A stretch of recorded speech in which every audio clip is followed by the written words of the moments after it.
Have you ever thought about giving waterfowl hunting a try? New hunters hit the water every year in search for ducks and geese. Being an avid hunter myself, people always ask me, what should they do when starting off? I've been hunting waterfowl for 8 years now, and I have even had photographs of me featured in the Georgia Outdoor News. I would tell hunters there are 3 key things that lead to success.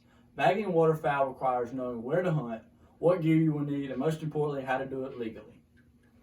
Where to hunt ducks. This is the first thing I need to talk about, because duck habitat is where they live pretty much. So if you want to hunt mallards and wood ducks, which are dabbling ducks, you want to hunt in shallow water. If you hunt other ducks like gadwalls and ringnecks, mergansers, anything that dives and catches fish or goes to the bottom, you want to be in deeper water. And about 113 million acres of wetlands have been lost since the settlement of the United States. So finding somewhere to hunt every year gets consistently harder. And try to think outside the box when you're looking for somewhere to hunt, because if you go somewhere people don't want to go, or it's hard to get to, or people just don't think about, that's usually where the ducks like to go because their people aren't there. And the second thing that you need is what gear.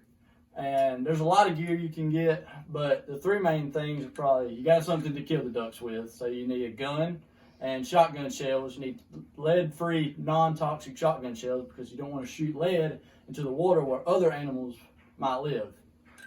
And if you want the ducks to get closer, which most people do when you're shooting at them, is you want some decoys mainly, because it looks like other ducks are in the water. Decoys are just plastic ducks that float and look like there are other ducks in the water. And you want some calls. When you're trying to call in ducks, you want to make sure you're calling at the right duck. So, for instance, if you're calling in a wood duck, you want to make a wood duck sound. And if you're trying to call in a mallard, you want to make the mallard noise. And once you kill them, which some people don't on the first go around, but sometimes they kill one, you got to be able to retrieve it.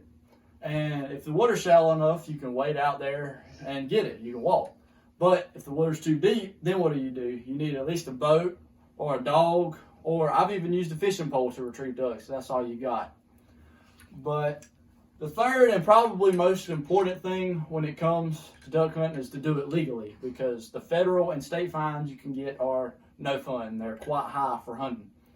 And where you can hunt is probably the biggest fine you can get, because trespassing on private property and not being in federal land where you're not supposed to be, it can really hurt you. And the biggest thing with me on private land is they can slap some weird tickets on you. Like, I got a ticket for hunting too late, which I'll talk about in a second. But long story short, I was hunting for too long, and game warden showed up and took every bird I had. I didn't even realize I was being illegal. But the rules for hunting are 30 minutes before sunset, or 30 minutes before sunrise, and 30 minutes after sunset. So when the sun cracks the sky, that's considered sunrise. You can hunt 30 minutes before that. You can look up online. It'll tell you every day when sunset and sunrise is.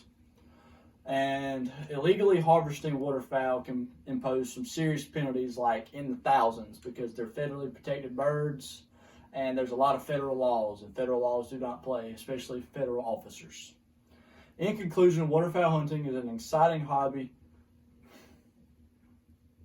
to learn and master. It takes preparation to be successful and to avoid mistakes that may result in a ticket from the game warden. Learning to hunt waterfowl involves many tasks, but these 3 are the most important: finding the right spot to hunt, having the necessary gear, and following the right regulations. Lastly, success isn't measured by what you kill, but the memories you make while doing it. Thank you.